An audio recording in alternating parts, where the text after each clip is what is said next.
Hipacondríaca apresenta Surra de Lúpulo.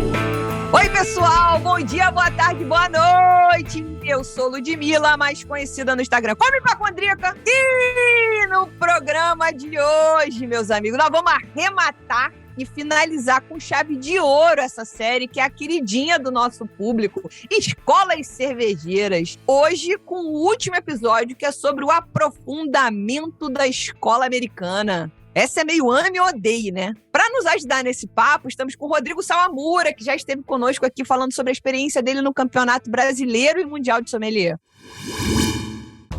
Mas antes de pedir que o nosso convidado dê um alô, a gente tem o prazer de informar que esse programa é oferecido pelos nossos mecenas empresariais. Rambier, Iris Pay, Cervejaria Ussá, Viveiro Vandenbergen, Prússia Beer e Cerveja da Casa.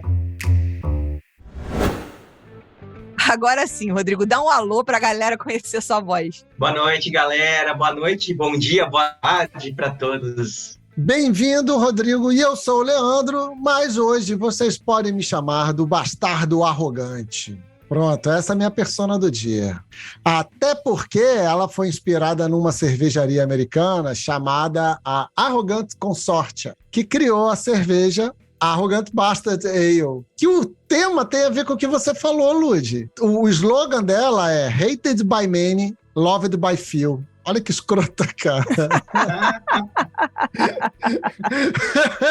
É a tua carinha. Então ame ou deixa mesmo, cara, assim, sabe? É muito escrotinha mesmo. E falando em cerveja, a gente bate esse papo tomando uma cerveja. Eu queria saber, Rodrigo, o que você tá bebendo por aí? Se estiver bebendo. Se não estiver, tudo bem. Ainda não deu tempo, acabei de chegar da correria, tô de água com gás ainda. Perfeito. Espero chegar na minha cervejinha logo após, ou senão fica pra amanhã mesmo. É isso. Tá ótimo, mas tá uniformizado de Estrela Galícia, que eu vi. Tô uniformizado aqui. Confesso, vai um momento de parênteses, assim. Confesso, eu tenho uma pontinha de inveja, assim, da galera que consegue ainda manter aquela rotina de sair para descobrir coisas novas, experimentar novos sabores, novas cervejarias. Juro por Deus que eu sinto uma pontinha leve de ciúme dessa história toda aí, porque acaba que a agenda é mais curta do que a gente precisa cumprir esses rituais cervejeiros aí no dia a dia. Putz, infelizmente, né? Você, Lud, o que você tá bebendo aí? Então, eu tô aqui com raiva do microfone, pra variar. Aham. Tá me ouvindo bem? Tá? Tô te ouvindo super bem. Eu mudei uma configuração aqui porque eu quero que tenha a porcaria do barulho da garrafa que eu vou abrir agora nesse momento, meus amigos. Então, vamos lá. Em mais uma tentativa, capítulo número 1 milhão, entre eu e o microfone e eu. Eu tô com a Malteca, a Viena Lager da Malteca. A gente recebeu aqui uma quantidade enorme de cervejas da Malteca. Muito obrigada. E eu vou abrir agora, vamos ver se o microfone vai me ajudar. Foi pequenininho, mas foi. Puta que pariu. Eu também ouvi aqui. Porra. Eu ouvi, foi pequenininho. Vou te dar uma dica, porque agora eu percebi o que você fez. Você abre atrás do microfone, você tem que abrir na frente do microfone. Não, isso foi o que eu fiz dessa vez, Leandro, neste capítulo. No capítulo da semana passada, eu já abri na frente, eu já botei aqui, eu já, sei lá, cara, já não sei mais o que fazer. Tenha paciência. E você, bastardo arrogante, amado por poucos e odiado por muitos, o que você tá bebendo aí? Eu tô bebendo a Fusca Azul da Prússia Beer, American IPA, né? Ah, garoto, isso aí. Cara, tu pensa nessa porra, né, velho? Coincide, harmoniza com o tema. Pois é, rapaz, olha só. Eu penso. Pois é, eu não. Às vezes eu esqueço.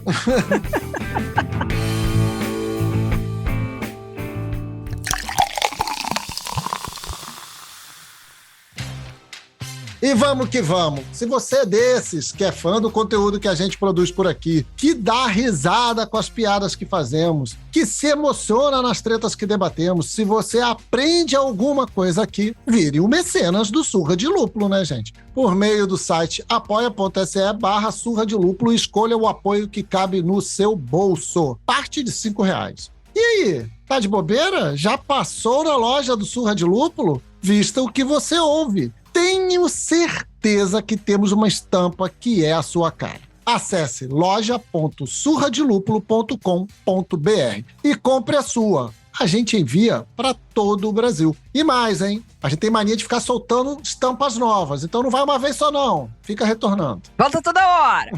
Não pode ajudar com grana agora? Não tem problema, meus amigos. Ajude a gente a chegar mais longe. Basta enviar o link desse episódio para um amigo que gosta de cerveja artesanal de IPA. Caralho, velho. Duvido que você não conhece uma pessoa que gosta de IPA. Ou compartilhar nas suas redes sociais marcando a gente. Estamos em diversas plataformas de streaming, mas o coração enche de amor quando rolam 5. Eu vou repetir. 5 estrelinhas no Spotify. Se você vai dar 4, nem vai. Agora, se fechar o combo 5 estrelas mais comentário no Apple Podcast, a gente pira de alegria. As avaliações ajudam as plataformas a entenderem que o nosso conteúdo é relevante e melhoram muito a distribuição dos episódios.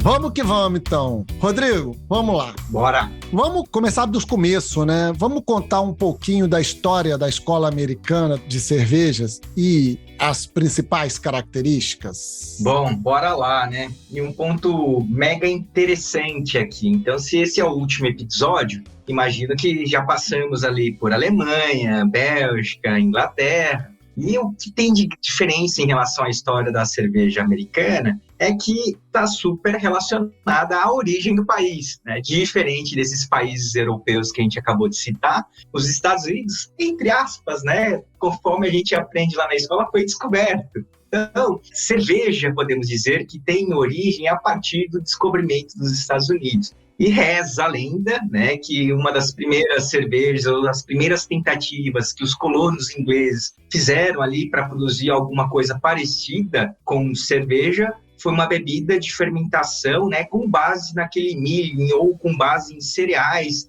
nativos ali dos Estados Unidos. Então, a gente tem o início da história dos Estados Unidos, da cerveja dos Estados Unidos, com esse ponto de partida. A partir daí, com o desenrolar da colonização dos Estados Unidos, o que a gente começa a ter? A gente começa a ter cerveja muito mais concentrada nas localidades onde começaram a se desenvolver ali as primeiras civilizações e os povoados. Então, a gente está falando que é ali na região que hoje a gente pode falar que é Nova York, por exemplo, ali meio nordeste dos Estados Unidos. Uhum. Então, as primeiras cervejarias que surgem nos Estados Unidos, né, são relacionadas a essa região. E o que tem nessa região aí no início de colonização dos Estados Unidos? Principalmente ingleses e holandeses. Então, basicamente, o que a gente tem ali naquela primeira etapa do desenvolvimento cervejeiro dos Estados Unidos são cervejas ou tentativas de se fabricar cervejas que são, né, que recebem uma leitura, uma interpretação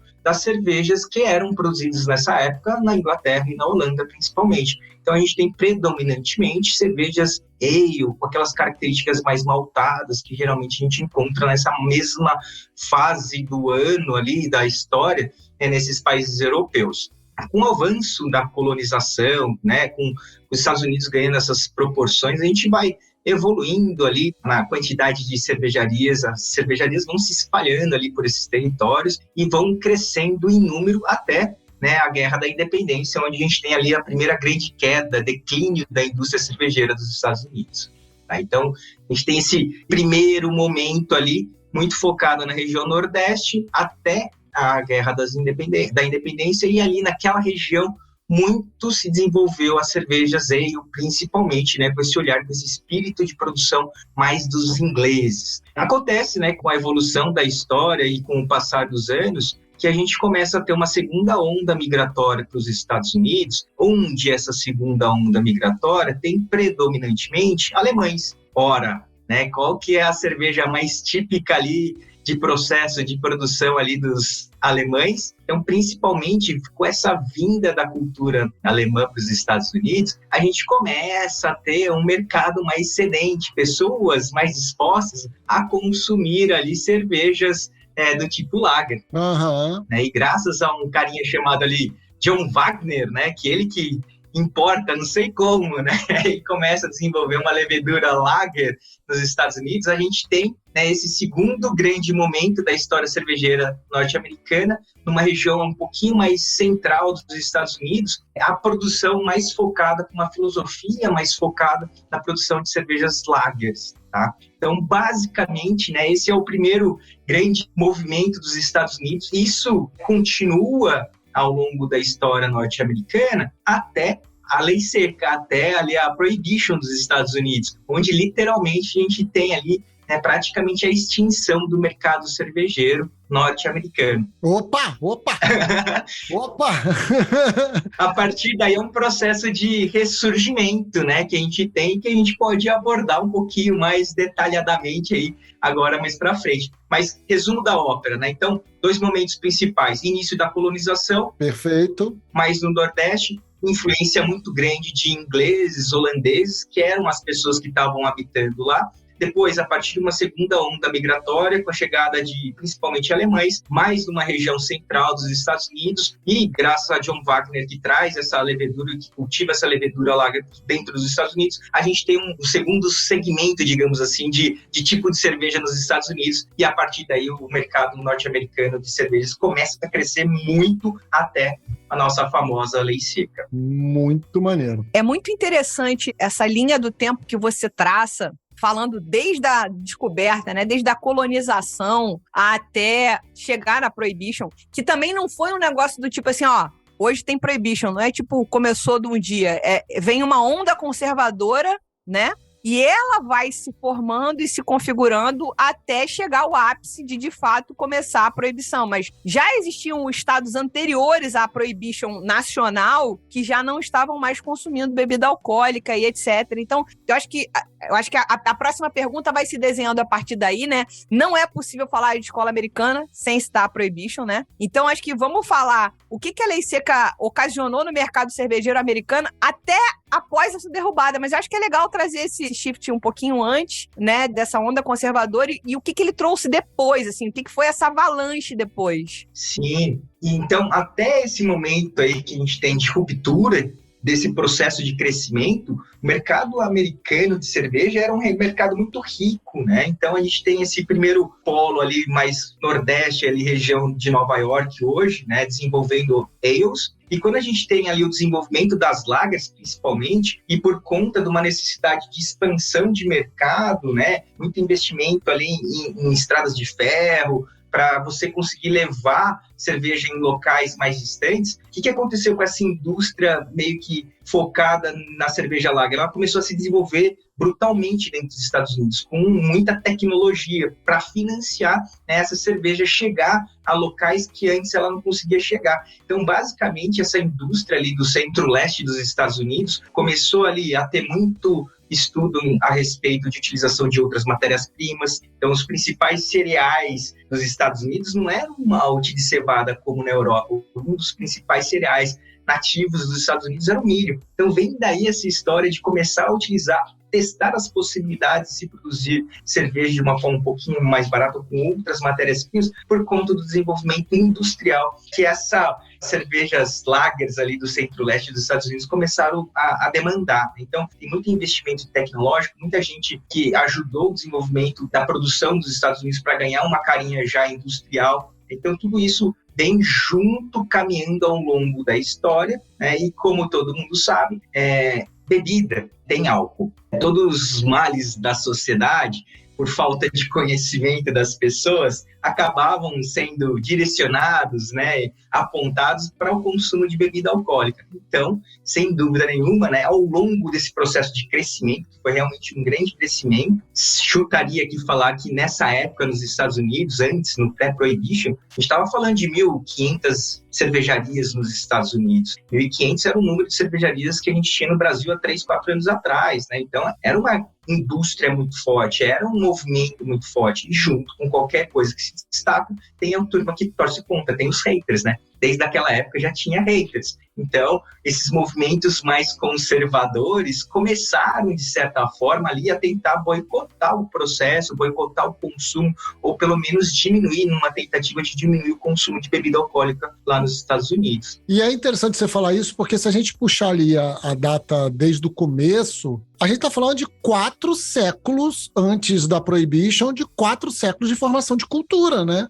Exatamente. Para ser quebrado por essa intolerância agora. Por isso que você fala assim, 1500, parece que entre a migração e a lei seca foi pouco tempo. Não, foram 4 séculos. Aí consolidar essa cultura e esse hábito foi feito nesse período, né? Exatamente, e era uma indústria super rica, tanto que, né, pode ser tema para daqui a pouco, né, existe o resgate desses estilos mais históricos americanos, né, pré-proibição, aparecendo por aí agora, né, então, porque era uma indústria muito rica, era uma indústria sensorialmente falando, e aí voltando à primeira pergunta que eu estava quase esquecendo lá da caracterização da escola norte-americana, era uma indústria já, era um perfil de escola cervejeira, entre aspas, que trazia a questão da riqueza sensorial para o contexto. E hoje, né, considerando o mercado atual dos Estados Unidos, um formador de tendências, eu diria que as principais características dessa escola cervejeira é a intensidade apoiada em tecnologia e ousadia, né? Eu acho que eles têm muito dessa história. A gente, didaticamente, para ficar mais fácil, acaba falando que a escola americana é a escola do núcleo e dos exageros, né? Eu acho que vai um pouquinho além disso. Eu acho que os exageros a gente pode trocar por intensidade, e eu acho que ousadia e tecnologia também é um grande suporte, um grande pilar dessa escola cervejeira, né? Que reflete, principalmente quando a gente avalia a guia de estilos, todas aquelas categorias de estilos híbridos que a gente vê, desde cerveja com madeira, com ervas, especiarias, de certa forma, está relacionado com essa criatividade, com essa ousadia da escola norte-americana de cerveja. Cara, que foi ótimo você falar sobre isso, falar sobre a intensidade. Porque eu acho que no nosso primeiro papo sobre escola americana, que foi a escola americana em si, a gente falou com o Edu Peduzon, que, porra, pelo amor de Deus, né, cara? O cara sabe pra caceta, sabe demais. E foi um programa muito divertido. Quem não ouviu ainda, volte muitas casas e ouça esse programa com o Edu Peduzon. Que, além de tudo, eu ainda fiz uma brincadeira falando sobre os lúpulos, né? Personificando os lúpulos. Eu já não vou me lembrar de todos, mas o programa tá... Ah, mas eu te ajudo a lembrar. Citra e Mosaic era Batman e Robin. Batman e Robin.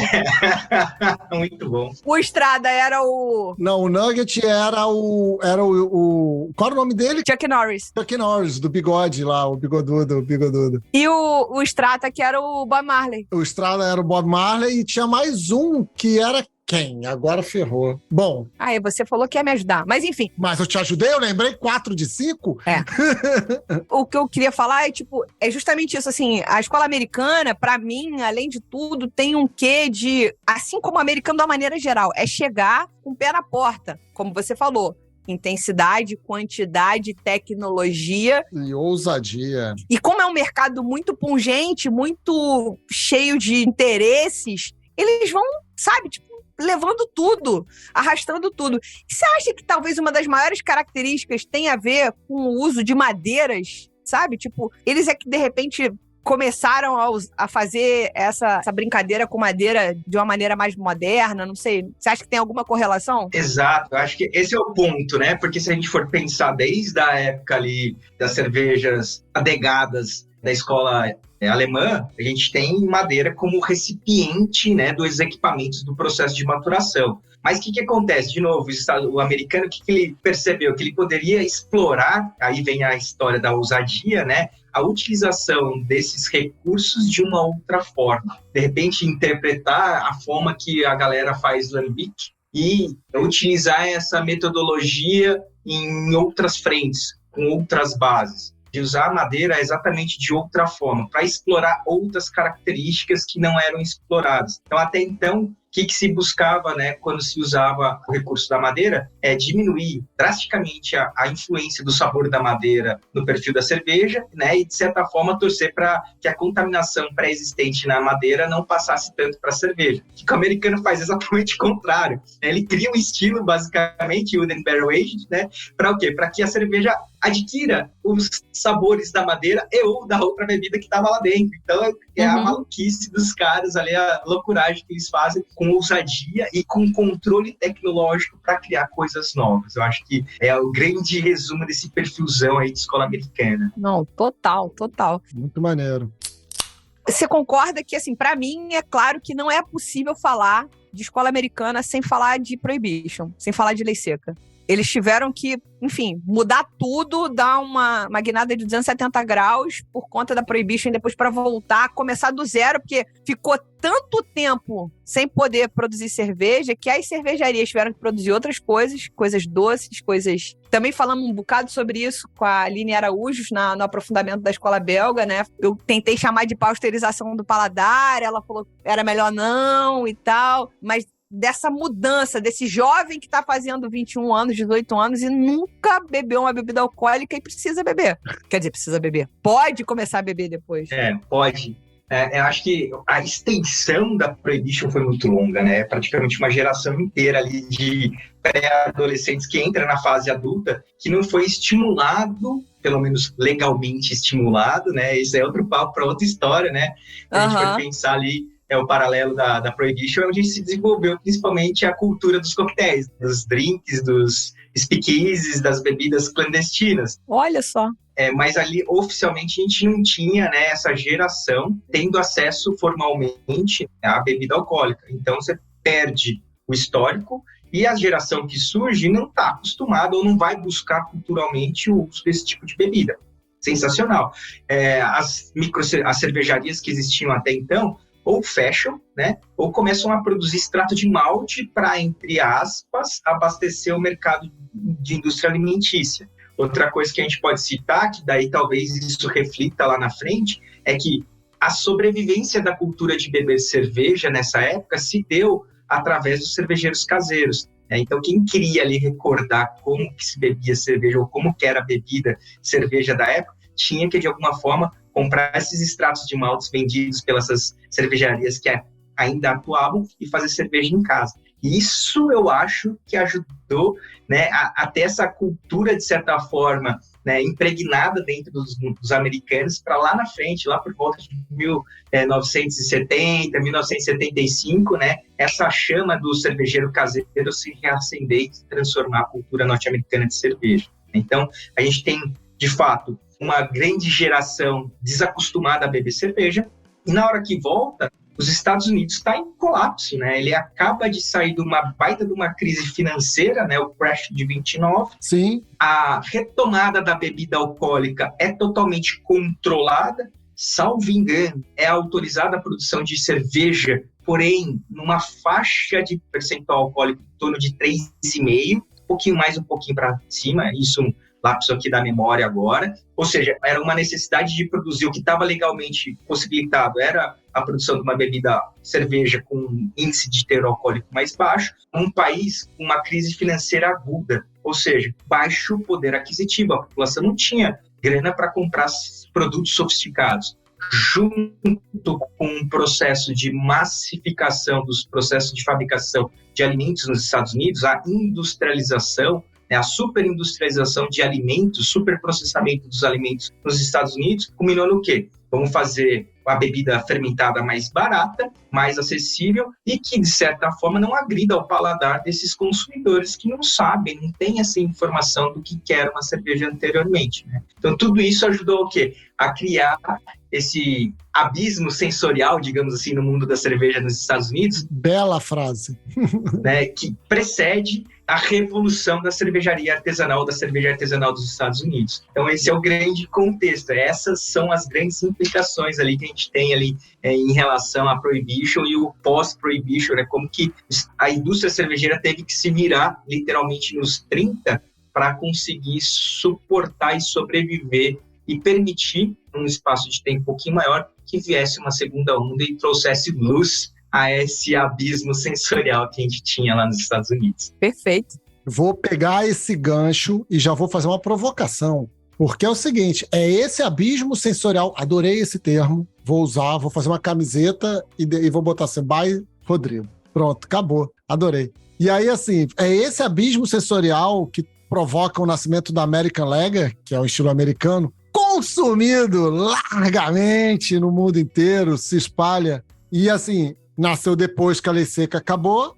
E aí vem, né? Por que você acredita que esse estilo se alastrou tanto pela cultura americana e a mundial? Cara, os Estados Unidos, depois que eles conseguiram se reerguer, aí eu peço ajuda aos historiadores, a galera da economia, que deve explicar melhor do que eu. Acho que depois dessa crise financeira, que o país estava desbastado, eles procuraram reerguer a economia, baseada muito no incentivo ao consumo. Então a gente tem movimentos em outras áreas, como eu citei do movimento da fabricação de alimentos nos Estados Unidos e de outros produtos, que buscavam exatamente ganhar escala, né? E os Estados Unidos, como um mercado que depois que começou a ressurgir, era um mercado muito focado no consumismo, né? É a história da expressão do exagero dos Estados Unidos, né? Dos americanos. Não tem six-pack lá, tem 35, 35 pack, sei lá, é um negócio absurdo. Promoção dos caras não é compre 2 e ganhe uma, é compre 30 e leve 50, né? Gosto deles! Os caras são exagerados por natureza, assim, então fomentado por essa cultura de consumo que era justamente para alavancar a indústria de uma maneira geral. E aí você junta, né, uma cultura de sabor que não era tão desenvolvida, uma necessidade de fazer um produto mais fraco, né, menos intenso, menos complexo, acaba dissimando pelos Estados Unidos como um todo. E os Estados Unidos, depois que eles se recuperam, eles são ditadores de tendência, né? Eles são influenciadores de consumo. E qual que era a grande pilha dessa época cervejeira, ou dessa época aí dos anos 70 dos Estados Unidos, ou anos 80 até 90? A grande pilha nós aqui do Brasil era o quê? Que alguém fosse para os Estados Unidos e trouxesse uma latinha diferente, né? Se não fosse a diferença de cor da latinha, você não conseguia identificar o que tinha dentro, porque era tudo igual, era tudo o mesmo perfil de sabor, né? Sim. Então essa era a grande cultura que surgiu pela necessidade. E como todo mundo adora copiar, né, esse modelo, entre aspas, do American Way of Life, vamos fazer igual, né? Vamos fazer igual. Se lá vende pra caramba, se tá tudo legal lá, vamos fazer igualzinho dos caras lá, vamos reproduzir esse modelo de sucesso. E aí eu acho que isso ganha muita popularidade aqui também no Brasil como um reprodutor de cultura norte-americana, entre aspas, tá? Não, total.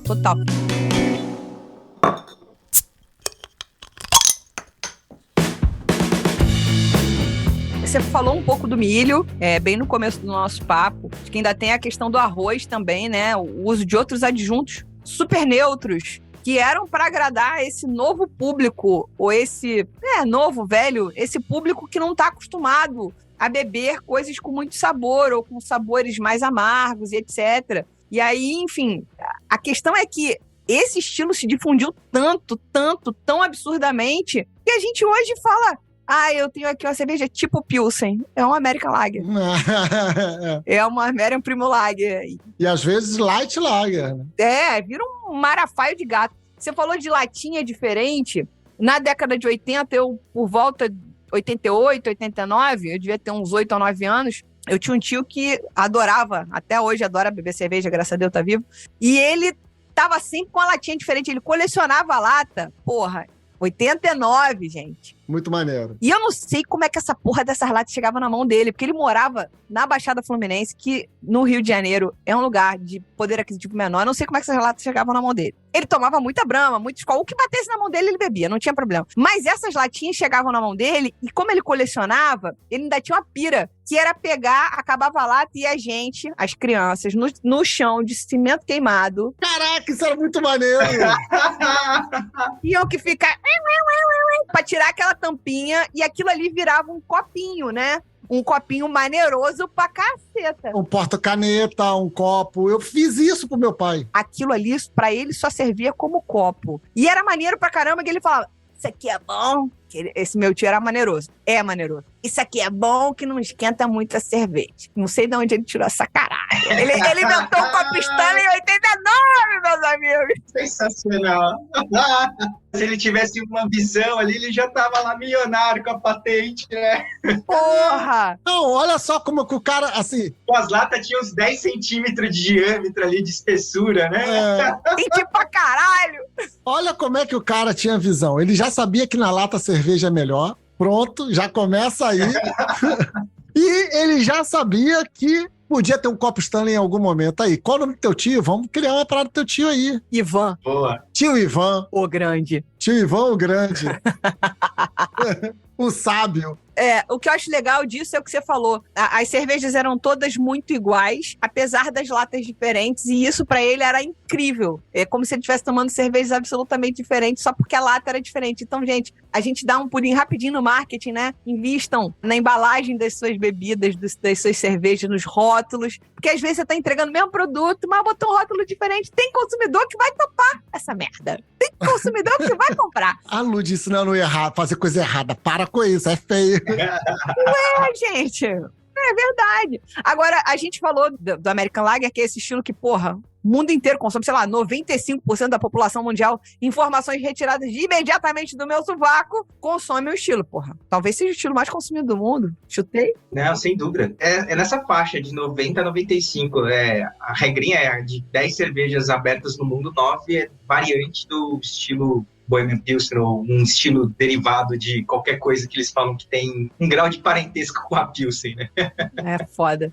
Bom, mas os americanos também criaram ou repaginaram alguns estilos, que eles levam a sério esse negócio de nada se cria, tudo se copia, né? Eles são muito bons. Eu acho que era legal a gente falar das Juicy, Hazy, New England, West Coast e recentemente até as Cold IPAs. Então acho que a gente podia dar uma contextualizada nesses estilos todos aí pra... Então, só pra gente fechar aqui, ó, a gente sai desse feudalismo sensorial aí, essa época das trevas da cerveja americana, e chega no iluminismo, né? Na época áurea da cerveja americana, com a revolução das cervejas artesanais lá, muito estimulada ali pelos cervejeiros caseiros, etc.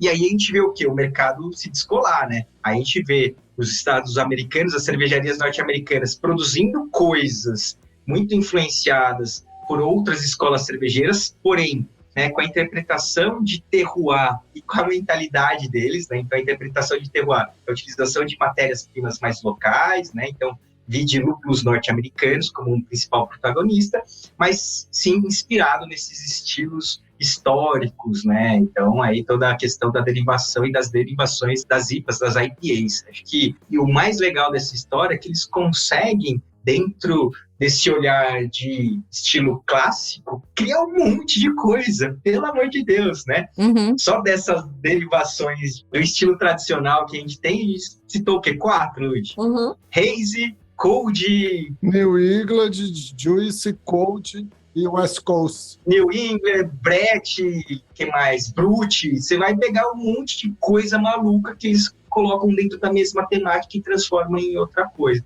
Então, sensacional essa leitura, ousadia dos norte-americanos de reinterpretarem e colocarem coisas novas no mercado, né? E aí, os detalhezinhos técnicos e de processo é que vão dar ali a diferença entre cada uma delas, aí, o aspecto sensorial predominando ou puxando para uma linha de tendência para a gente conseguir categorizar cada uma delas. Eu acho bom o que você está falando, até porque, assim, conecta com uma coisa que é a atitude americana, né? A Lud falou disso no primeiro programa lá com o Epelizon, com o Edu, que foi assim, o americano, ele toma posse da coisa, ele fala, então isso aqui é meu, né? E ele mete a mão e fala, agora isso aqui é meu, dane-se. Ele fez isso com muitas coisas na vida.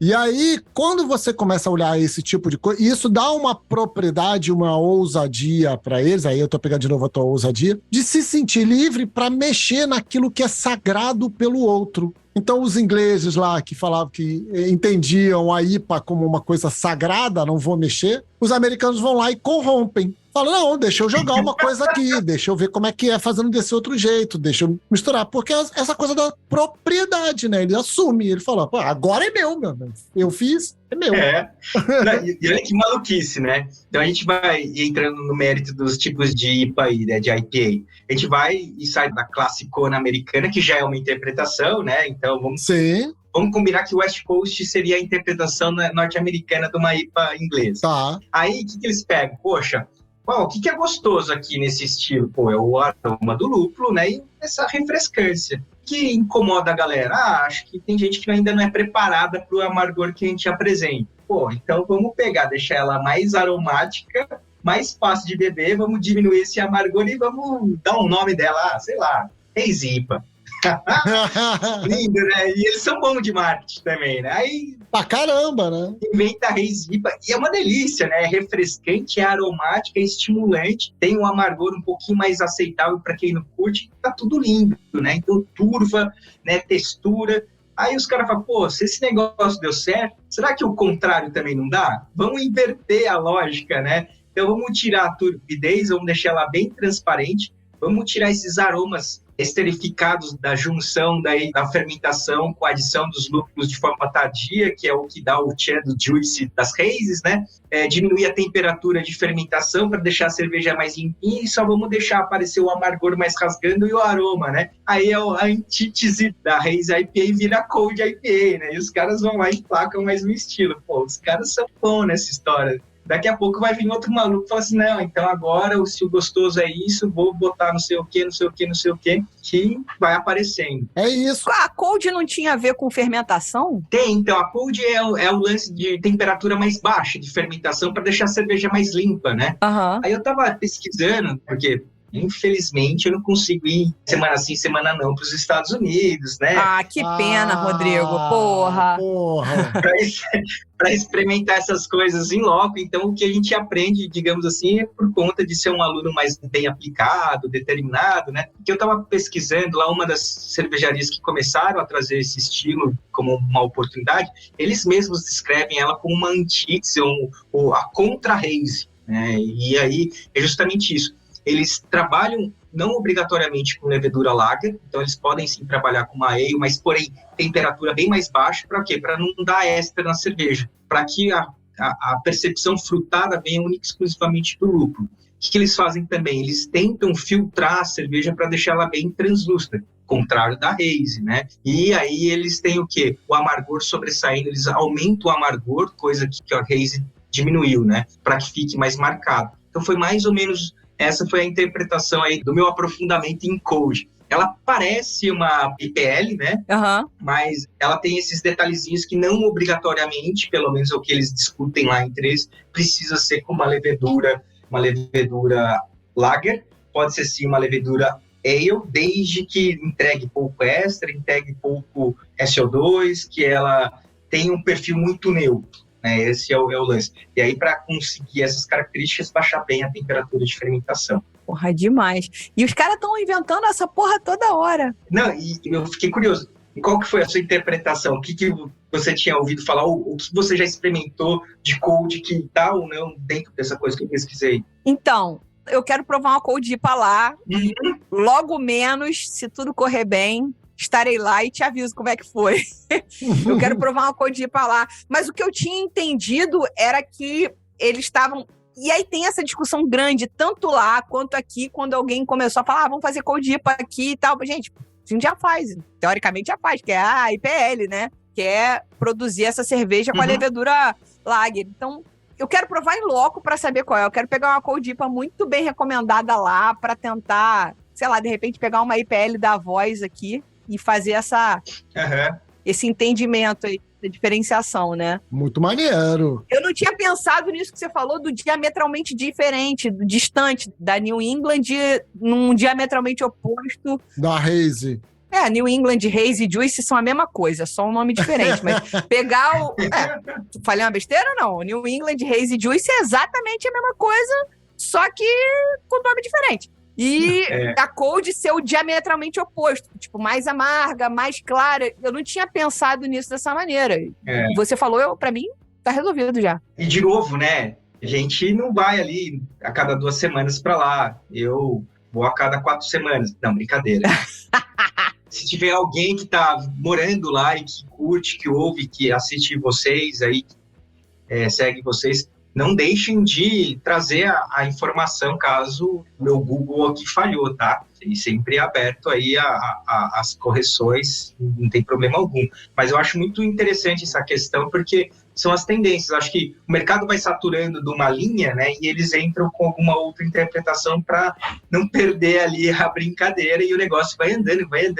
Tanto, né, que quando você vai olhar Great American Beer Festival, World Beer Cup e até o BA, para acomodar todas essas loucuragens, essa criatividade em torno de IPA, né, eles criaram o Experimental IPA, né, que qualquer coisa que você já IPA, você quer demonstrar o seu valor, você quer demonstrar a sua criatividade, pode mandar para o concurso, a gente avalia nessa categoria, só me explique o que é, né? É realmente muito bizarro, muito bizarro. Como a gente está falando aqui, só para fechar esse tema aqui rapidinho e a gente já ir para, infelizmente, a última pergunta, mas antes de eu trazê-la, eu estou achando muito curioso, porque assim, desde o primeiro programa que a gente fez sobre as escolas e tal, não dá para desvincular as características de um povo da escola. As características do povo determinam isso. Então, quando a gente falou lá da escola alemã, de como é que eles bebiam nos beer gardens, não sei o que, tal, parará, e que isso influencia no tipo de cerveja que eles faziam. Depois a gente foi sempre falando dos ingleses, como é que eles produziam e como é que eles faziam e da onde que nasceu. Tudo ali tem muito a ver com a característica do povo. E aí é engraçado como a característica do americano é do produto, é do produtizar, é de inventar. Então a gente falou assim, até a brincadeira que a gente tá falando aqui, a Lud acabou de fazer, né, acabou de sacramentar. Não, Reis e New England é tudo a mesma coisa, tal. Mas é isso, só que com outros nomes para poder multiplicar o produto, para poder vender mais, tal. E eles sempre fizeram isso, eles fizeram isso no cinema, quando eles criaram o Western Spaghetti, eles pegaram muita coisa do Japão, muita coisa lá, do Kurosawa, eles olhavam e falavam, olha, se eu botasse, em vez de uma espada, eu botar uma pistola aqui na mão desse cara, sabe? Eles fizeram muito isso, tanto que tem filme que tem o mesmo nome, praticamente, né? Assim, só Sete Samurais. Parte dos Sete Samurais, você vai ver o mesmo nome depois no Velho Oeste, sabe? Eles sempre fizeram isso, que é pegar, reler aquilo, produtizar, ou seja, colocar de uma forma mais palatável, e aí vem para o abismo sensorial, que é colocar no nível mais médio e trazer o produto. Cara, eu tô chocado. Te agradeço muito, Rodrigo. Tô chocado. Leandro Epifania! Brasil! Pô, vamos trocar agora. A gente faz aprofundamento filosófico em escolas cervejeiras. Imagine trazer, nossa, sensacional. Você tem que chamar a Bia. Tem que chamar a Bia Amorim, porque filosofia é com ela. Mas aqui fechando a nossa última pergunta para quem não for mecenas, porque se você for mecenas, igual a Eve que está aqui assistindo a gravação, você escuta o conteúdo extra. Então cabe aí a sua decisão se você quer o conteúdo extra desse papo ou não, tá? Então vamos lá, Rodrigo. Vamos resgatar, assim, esse resgate das lagers clássicas pelo mundo americano. Vamos falar desse movimento que tá uma coqueluche, que tá se espalhando pelo mundo. Cara, coqueluche, na moral, ele deflagrou a tua idade. Referência de velho. E aí tem também quem fala errado, coquelucho. Ah, que fofo, muito melhor. É muito bom. Ó, eu consegui ir para lá pré-pandemia. E já naquela época, estamos falando entre 18 e 19, acho que foi outubro de 19 que eu fui pro Great American Beer Festival lá. Né? E já nessa época, era impressionante, assim, óbvio que IPA e suas variantes era obrigatório em qualquer microcervejaria, em qualquer tap room, né? Mas uma enxurrada gigante, não só de lagers, tá? Mas principalmente de cervejas com uma carga sensorial menor.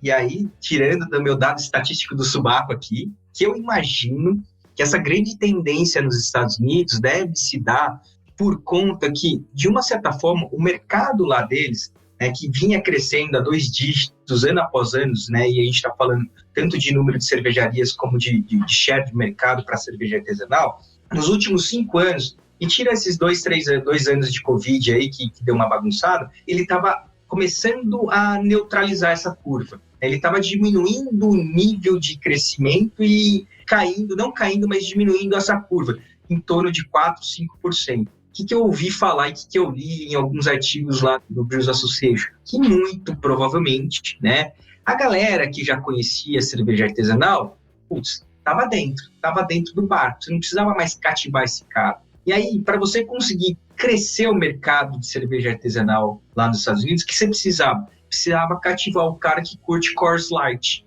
Você precisa cativar o cara que curte Bud Light. E aí, como que a gente cativa esse cara e traz esse cara para o mundo do artesanal? Quando eu trago cervejas com uma carga sensorial, com uma complexidade sensorial menor. Então, com esse entendimento e com a necessidade de continuar crescendo o mercado de cerveja artesanal, a grande maioria das cervejas, vamos lá, vamos começar a entender e começar a fazer cervejas desse estilo de carga sensorial mais leve. Então, por isso que as lagers ganharam evidência, mas colocaria junto aí com as lagers, sei lá, as possíveis híbridas da vida, Kölsch, Alt e cervejas que flertam mais ou menos com essa simplicidade sensorial, ao contrário, uma Hazy Double IPA, né? Então, acho que foi por aí. O mais legal que, olha só, eu fiz aqui rapidinho, eu fiz uma pesquisa de como que foi as entradas, como que foi as inscrições do Great American Beer Festival do último ano, acho que do ano passado, se eu não me engano. Uhum. E, claro, né? Primeiro lugar, IPA, a tradicional zona. Putz, eu não tenho o número inteiro aqui, mas tem 423 inscrições nessa categoria. Caralho. Aí, olha que bacana. Juicy Hazy IPA, 375. Sabe qual que foi a terceira em número de entradas? German Pilsner. Yes! Olha só! Caraca! Que animal, né, cara? É muito legal isso, é muito importante esse dado, que justamente consolida essa, como a gente não mora lá e não vai a cada 15 dias, essa impressão que sim, o mercado está direcionando para lá. E aí a quarta categoria é a German Wheat Ale, que é um estilo relativamente leve, e depois vem German Märzen. Sensacional, né? E estamos falando aqui, que eu estou resgatando aqui, 209 entradas em German Wheat Ale e 207 em Märzen. Caraca. Eu acho que isso é muito interessante. Vou trazer uma informação de um cervejeiro carioca aqui, que é bem conhecido, eu não vou citar o nome dele, que uma vez encontramos esse cervejeiro no bar, e aí ele estava sentado lá tomando uma lager. E aí falaram pra ele, fulano, você tá bebendo isso aí?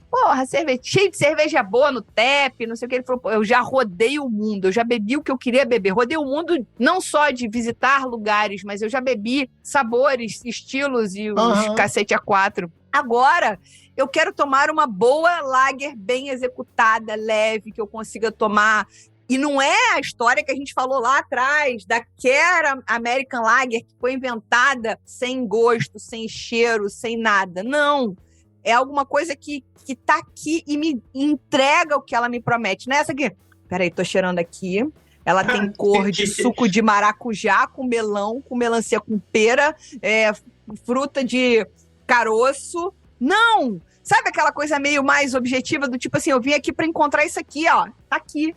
Aí a questão é que o americano, ele pega, ele faz isso, e como você também citou bem no começo do nosso papo, ele é um virador de tendência, né? Ele espalha essa caceta dessa tendência, e que bom que isso chegou aqui. Esse ano, por exemplo, eu fui a Blumenau, tomei excelentes cervejas de cervejarias do interior de Santa Catarina, do interior do Rio Grande do Sul, tipo, cervejas leves, cervejas deliciosas e diferentes, apesar de serem do mesmo estilo, sabe? Tipo, coisas incríveis. Eu tô, assim, apaixonadíssima. Nem sei o que dizer. Tô emocionada, inclusive. Não, é muito legal. Eu fiquei surpreendido. Na hora que eu vi esses dados, assim, bingo, né? Muito legal. Que bom que apareceram, que dá para entender essa linha de raciocínio, talvez uma outra, né, linha de raciocínio, assim, indo para essa linha filosófica, é igual o adolescente, né? Adolescente quer tudo no extremo, quer tudo, né? Tá se descobrindo ainda. Sim. Né? Então, acho que a escola americana, que é a mais novinha de todo mundo, estava ali naquele momento de, poxa, eu preciso me firmar, eu preciso mostrar o que eu sou. E na hora que ele se encontra e entende que as pessoas olham para eles, né? Eles começam, olha, a virar igual nós, assim, mais experientes, né? Mais rodados.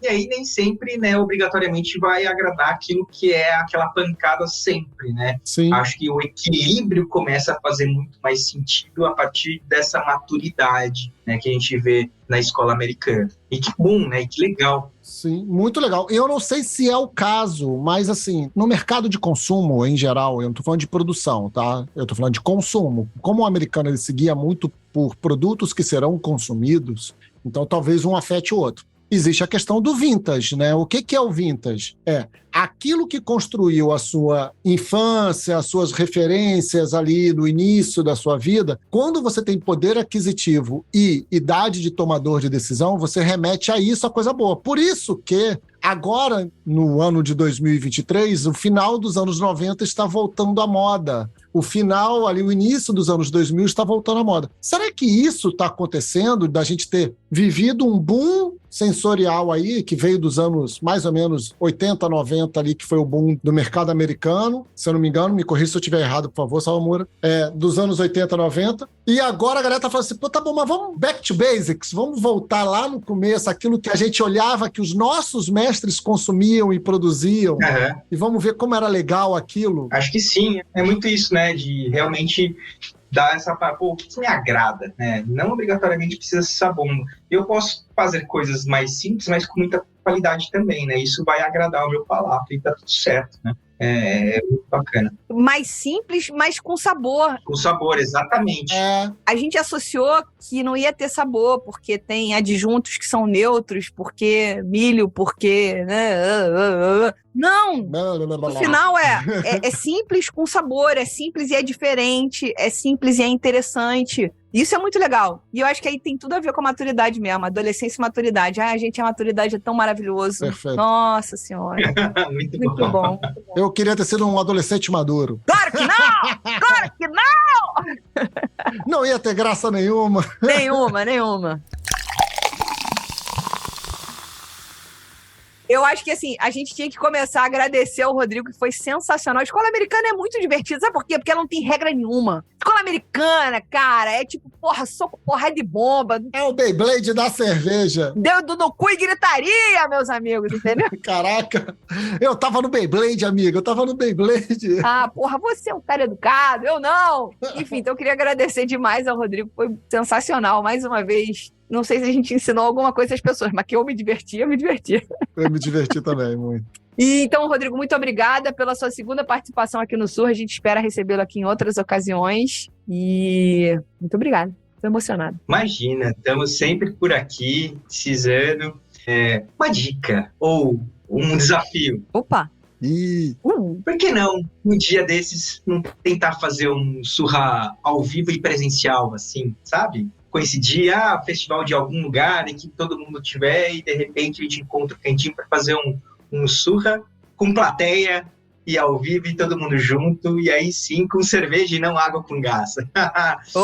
Com certeza. Se surgir esse momento, eu adoraria participar. Pronto. Olha só, a gente vai marcar com você, que a gente já fez no FIC de BH, a gente fez com o Estácio e com a Steph, e foi muito legal que o papo foi sobre marketing, aí é uma coisa que eu curto muito, e a gente foi muito bacana, mas é outra pegada, quando tem plateia, outra pegada, é outro jogo. Mas a gente também pode marcar, Rodrigo, tipo, chegamos em São Paulo, que você tá baseado em São Paulo, chegamos em São Paulo, a gente manda mensagem, Rodrigo, tamo aqui, a gente bota o iPhone pra gravar. Vem aqui agora, sai da caverna. E aí grava o papo ali, traz as crianças, vamos no lugar que tem Play Kids. Foda-se, entendeu? E vamos tomar uma cerveja, bater papo, filosofar, e quem sabe isso vira um programa. Acho que a provocação é ao contrário. Caralho, ia ser muito maneiro. Legal. É gravar sem distinção e quem sabe isso vira um programa. Fica a dica. Muito bom, gostei da ideia. Tem nem abertura, hein? Ousado, igual os americanos, ousado. Intenso. Eu top. Rodrigo, brigadaço, valeu pela aula, valeu pela troca, pela epifania, tanta coisa para te agradecer, muito obrigado. E eu gostaria de agradecer não só ao Rodrigo, mas também aos mecenas que nos ajudam a manter a independência criativa do Surra de Lúpulo. Hoje, especificamente, eu gostaria de agradecer ao Diego Haskins, ou também conhecido popularmente, porque ninguém consegue dizer seu sobrenome, Diego, sinto muito, que é Diego Simão, por isso que seu irmão pega mais. A Fê Meibon, o Flávio Yokuji, o Luiz Heraldo e o Maurício Griller. Obrigado, queridos. Obrigado mesmo. E o que a gente fala, Leandro? Até a próxima? Até semana que vem.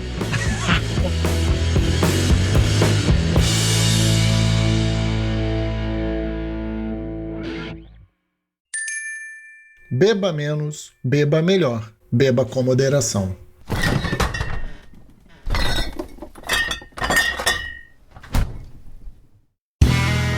Este podcast foi editado por Play Áudios.